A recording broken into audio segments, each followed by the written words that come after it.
Ahora contaremos la historia de un muchacho que aprendió a mirar el mundo desde una plaza pequeña y terminó hablándole al mundo entero desde una plaza inmensa. Un niño llamado Karol, nacido en Wadowice, Polonia, en 1920, cuando Europa todavía contaba sus heridas. Su casa olía a sopa sencilla y a ropa recién cocida. Su madre, Emilia, tenía manos de cuidado. Su padre, Karol, veterano del ejército austrohúngaro, sabía convertir el silencio en oración. Su hermano, Edmund, médico joven, corría a curar antes de escuchar aplausos. En ese hogar, la fe no era discurso, era costumbre, pan de cada día. La infancia trajo risas y pérdidas. Muy pronto, la muerte se sentó a la mesa. Primero su madre, luego su hermano. El niño aprendió a hacer preguntas mirando al cielo limpio de Wadowice. Su padre, de rodillas, le enseñó una escuela sin pupitres. Rezar con el corazón abierto, trabajar con alegría, respetar a todos. Karol jugaba al fútbol, hacía teatro en el colegio, estudiaba con disciplina. Y, cuando las montañas Tatra llamaban con su voz de nieve, él respondía con botas y mochila. Allí, en la altura, descubrió que la belleza es un idioma de Dios. Joven aún, marchó a Cracovia para estudiar. Las calles estaban llenas de historia y de voces mezcladas: polaco, yiddish, alemán, latín de las aulas. En los escenarios del teatro rapsódico encontró una patria para la palabra. Aprendió que un poema puede ser resistencia, que recitar con el alma despierta la dignidad de un pueblo. Soñaba con la literatura y con el escenario, hasta que otra escena lo interrumpió. Llegó la guerra como llega una noche sin luna. Las botas ocuparon las calles, los amigos desaparecieron, las sinagogas ardieron, las universidades callaron por decreto. Karol, para no ser deportado, trabajó en una fábrica de productos químicos, la planta de Solvay. Cargó piedra, sudó, sangró en las manos. Al terminar la jornada, regresaba a casa con el corazón hinchado de dolor por lo que veía. Fue entonces cuando la voz de Dios, susurrada en medio del estruendo, le propuso un giro. Quiero que seas mío, para todos. Se unió, en secreto, al seminario clandestino que el arzobispo Sapieha protegía como quien protege una lámpara del viento. Estudiaba de noche, en cuartos sin rótulos, con libros que pasaban de mano en mano como pan repartido. Rezaba los salmos con los obreros, consolaba a quien no encontraba a los suyos, memorizaba latín entre golpes de martillo. En esa fragua nació un sacerdote con espalda de obrero y memoria de actor, capaz de pronunciar palabras que abren como puertas y de cargar sobre los hombros la esperanza de muchos. Terminada la guerra, Karol se arrodilló y fue ordenado sacerdote. Era 1946. El óleo en su frente olía a promesa y a sacrificio. Partió a Roma para profundizar estudios, aprendiendo en bibliotecas y capillas la universalidad de una iglesia que es, a la vez, casa y camino. Volvió a Polonia con un sí grande. Quería gastar su vida entre la gente. Lo destinaron a parroquias vivas y pobres, a confesionarios donde el dolor tiene nombre y apellido, a grupos de jóvenes con hambre de verdad y de risa. Con ellos, en los veranos, se internaba en bosques y ríos, remaba, cantaba, celebraba misa sobre una piedra, hacía espacio para la confesión caminando cuesta arriba. Le decían Wujek, el tío. Ese diminutivo escondía a un gigante, un sacerdote que sabía escuchar, reír, corregir y perdonar. En Cracovia se convirtió también en profesor. En aulas atiborradas enseñó ética y filosofía con un lenguaje que bajaba las ideas al suelo. Escribió Amor y responsabilidad porque quería regalar a los jóvenes una brújula en tiempos de confusión. Dignidad de la persona, verdad del amor, belleza del cuerpo cuando es don. No sermoneaba, acompañaba, no imponía, proponía. Su oficina era a veces un kayak, a veces un banco de parque, a veces un pasillo de universidad. Y siempre su mirada era limpia, capaz de descubrir en los demás esa chispa que el miedo apaga. Verano tras verano, su patria cambiaba de rostro. La guerra había terminado, pero otra opresión se imponía, la del régimen que quería mandar hasta en las conciencias. En Nowajuta, barrio obrero sin iglesia, la gente pedía un templo como quien pide aire. Karol, ya obispo auxiliar y luego arzobispo de Cracovia, estuvo allí, en el barro, en la fiesta, en la construcción, en la cruz plantada donde todavía no había paredes. Defendió, con paciencia de montaña, el derecho a rezar, el derecho a pensar, el derecho a la verdad. Nunca llamó al odio, llamó a la libertad interior que nadie puede robar. En el Concilio Vaticano II llevó su voz a la gran conversación de la Iglesia. No viajó para lucirse, viajó para servir. Habló de la dignidad humana, del matrimonio, del diálogo con el mundo. Escuchó a los otros con esa humildad que no teme aprender. Allí afiló una intuición que lo acompañaría siempre. Cristo revela al hombre su propia grandeza. Sin Dios, el hombre se extravía de sí. Volvía a Cracovia y traducía esos documentos al lenguaje del pueblo. Homilías claras, catequesis sólidas, gestos que encarnaban lo que el papel anotaba. Su vida, tejida de oración y de trabajo, de montaña y escritorio, de coro y fábrica, parecía bastarse a sí misma. Pero Dios, que conoce sus caminos, preparaba algo que desbordaba cualquier agenda. En octubre de 1978, la noticia corrió por el mundo. El Papa había muerto y los cardenales se reunían. Karol, cardenal joven de mirada ancha, voló a Roma como quien va a ayudar en casa ajena. Rezó, escuchó, conversó. La historia hizo su giro quieto. Una tarde, la chimenea de la Capilla Sixtina expulsó humo blanco. La plaza estalló en un rumor de lágrimas y sonrisas. Un nombre polaco, difícil para los oídos de muchas lenguas, empezó a deslizarse como música nueva. Wojtyła. Cuando la cortina del balcón se abrió, apareció un hombre alto, de gesto tímido y seguro a la vez, y habló con acento extranjero en italiano. Venía de lejos, de un país lejos, pero venía con el corazón cerca. Invitó a no tener miedo, a abrir de par en par las puertas a Cristo. No exigía, proponía una confianza. No prometía triunfos, ofrecía compañía. Aquel día, un no italiano se sentaba en la cátedra de Pedro por primera vez en siglos. No era un detalle administrativo, era un signo. Un hijo del este, de la tierra de Chopin y de los inviernos largos, se convertía en pastor del mundo. Y traía en la mochila lo que había aprendido en Wadowice, en Solvay, en los ríos con los jóvenes, en las aulas de Cracovia, que el ser humano es mayor que cualquier sistema, que la verdad hace libre, que la misericordia no es debilidad, sino fuerza, que la cultura del amor puede reconstruir ruinas, que la fe, cuando se hace canto y pan, cura heridas antiguas. Durante aquellas primeras semanas, la agenda se volvió océano. Peregrinos llegaban desde los 4 puntos cardinales. Los micrófonos querían atraparlo, las cámaras, aprender su rostro. Él pidió 3 cosas simples: tiempo para rezar, tiempo para estudiar, tiempo para estar con la gente. Sabía que el poder del Evangelio no es de luces y reflectores, sino de presencia. Al mirar la plaza, veía historias, jóvenes con preguntas, ancianos con memorias, matrimonios con cansancios, trabajadores con manos agrietadas, artistas con sed de belleza, enfermos con esperanza.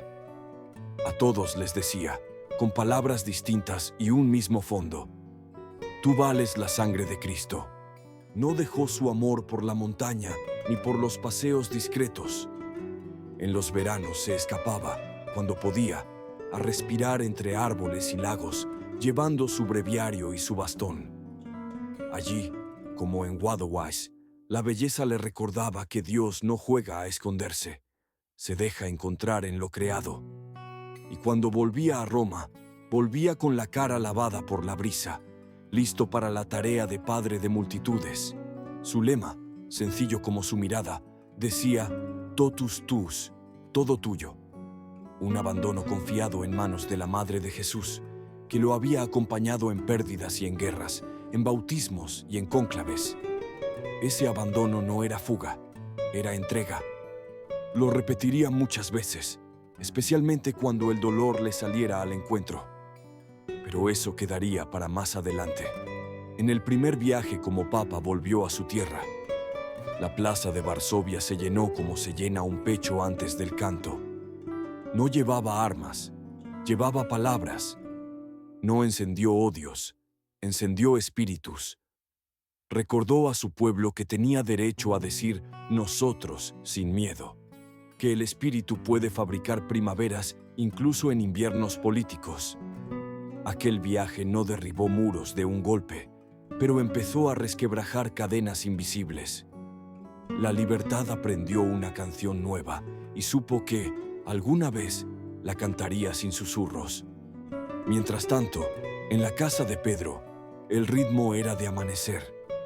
Levantarse temprano para orar, recibir delegaciones, escribir con mano rápida, estudiar idiomas para que nadie se quedara fuera, abrir la puerta a niños, a científicos, a artistas, a campesinos. Un papa con botas de caminante empezó a trazar rutas en el mapa. Ir donde la iglesia sufría, donde la fe florecía, donde la gente esperaba una palabra que no encarga ideologías, sino esperanza. Su voz no se volvió grito, se mantuvo firme. Habló de la grandeza de la vida humana desde su primer latido hasta su último suspiro, del valor de la familia como lugar donde el amor aprende a quedarse, del trabajo como vocación y no solo como salario, de la juventud no como problema, sino como promesa, del perdón como revolución pacífica, de la cultura como casa común donde las diferencias no son trincheras, sino colores. Todo esto comenzó a latir en aquellos meses iniciales, cuando el mundo aún pronunciaba con dificultad su apellido. En Roma, el eco de sus pasos se mezclaba con el murmullo de las fuentes. En Polonia, las fábricas comentaban que el nuestro estaba en Roma. En universidades de Europa y América, estudiantes fotocopiaban sus textos. En parroquias humildes, las abuelas repetían con acento propio: no tengan miedo. Si alguna vez te preguntas cómo un niño de una plaza pequeña llega a sostener los hombros de un planeta, mira este camino. Dolor temprano que no endurece, trabajo que no amarga, estudio que no enorgullece, teatro que enseña a decir la verdad con belleza, guerra que no apaga la fe, fábrica que no roba la esperanza, seminario clandestino que no encierra, ordenación que no separa del pueblo, aula que no se aísla, obispado que no se encierra, cónclave que no encumbra, sino que envía. Todo eso cabe en un sí, pronunciado muchas veces, en voz baja, delante de Dios. Y si hoy te pesa el mundo sobre los hombros, aprende de su secreto. Empieza por la plaza pequeña de tu vida. Reza con quien tienes al lado. Trabaja bien lo que te toca. Estudia para servir. Sé leal a tus amigos. Mira la belleza sin miedo. Defiende al débil con respeto. No te acostumbres a las botas que pasan. No te resignes a las puertas cerradas. Abre, aunque sea un poco. La historia de Carol se volvió la de Juan Pablo II, cuando decidió que el amor no debe quedarse en teatro. Debe salir a la calle, a la fábrica, al aula, a la plaza. Tal vez, sin que lo notes, ahí comience también tu plaza inmensa. El resto de la historia, las noches difíciles, la herida que quiso borrarlo, los viajes que hicieron del mundo una parroquia grande, la misericordia como bandera, el perdón que asombró al planeta, la vejez luminosa que nos enseñó a no avergonzarnos de la fragilidad. Vendrá después.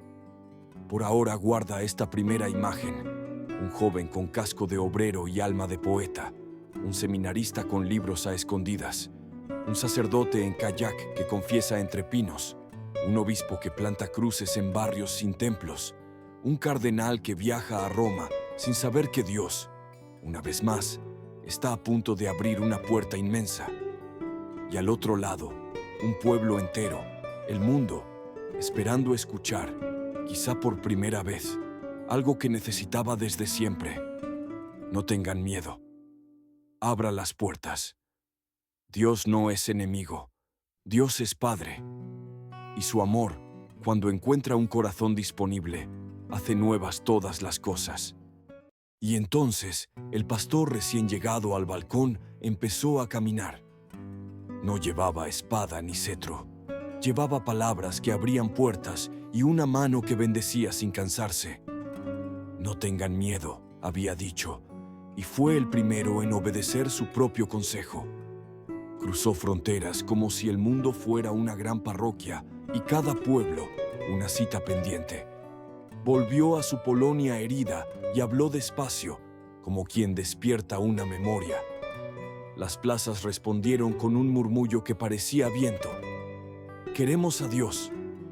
No llamó a la violencia, llamó a la dignidad. Aquellas jornadas encendieron conciencias, fortalecieron el alma de los trabajadores, empuñaron velas donde otros querían puños. La historia tomó nota en silencio.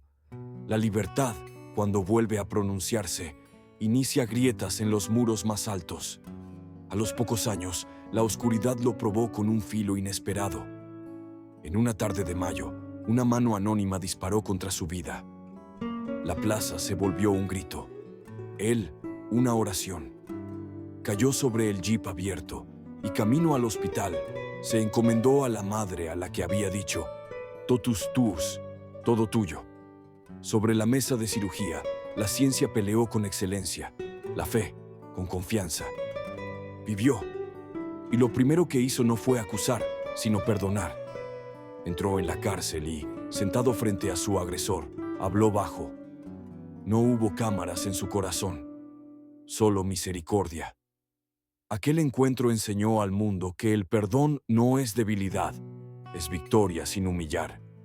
Mientras convalecía, no dejó de enseñar.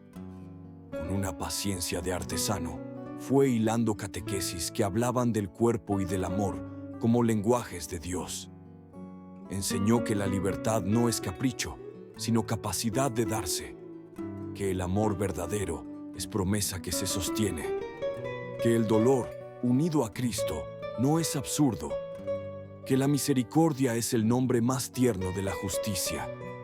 Quien lo escuchaba encontraba brújula en medio de confusiones vistosas. Hizo del mundo su itinerario. Besó suelos como quien besa a una madre. Dejó que las culturas le enseñaran sus canciones. Puso su voz al servicio de los que no tenían micrófono. Indígenas olvidados, pobres expulsados, jóvenes que buscaban sentido, enfermos que pedían compañía, presos que ansiaban una segunda oportunidad. Donde llegaba, dejaba tres cosas: una palabra clara, un gesto de cercanía y una promesa de oración. Nació entonces una aventura nueva. Convocó a los jóvenes del planeta a encuentros de fe y fiesta. Al principio nadie sabía si vendrían. Y vinieron, a millones. Bajo sol y bajo lluvia, con guitarras y con silencios, descubrieron que la iglesia podía ser hogar para sus preguntas.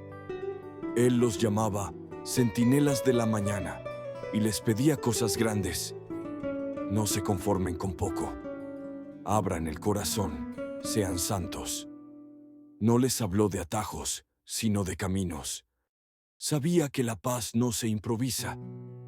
Invitó a líderes de distintas religiones a un día de oración, no para mezclar credos, sino para recordar que la violencia en nombre de Dios no es de Dios. En una colina de Asís, el silencio de muchos valió más que 1000 discursos. Y en una sinagoga tendió puentes con el pueblo mayor de la alianza. Ante un muro antiguo, dejó una oración en la piedra, como hacen los que confían que Dios lee los papeles doblados del corazón. Escribió con tinta sobria y con pluma rápida. Habló de la redención como abrazo que reordena la vida, de la misericordia como hogar para pecadores, del trabajo como vocación, de la verdad como luz que no hiere, de la razón y la fe como dos alas de un mismo vuelo. No amaba los extremos que rompen, amaba las síntesis que sanan. Promovió un catecismo para toda la Iglesia, no para uniformar, sino para ofrecer un mapa fiable. Renovó leyes para cuidar mejor a cada persona. Miró a la cultura sin miedo. Se reunió con artistas y científicos, convencido de que la belleza y la búsqueda honesta también son caminos hacia el misterio. Llegó el año 2000 y con él una palabra antigua: jubileo.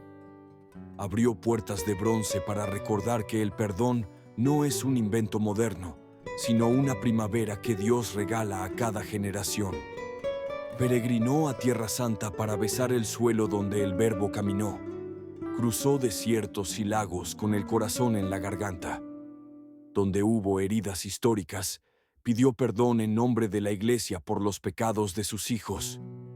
No fue teatro, fue purificación.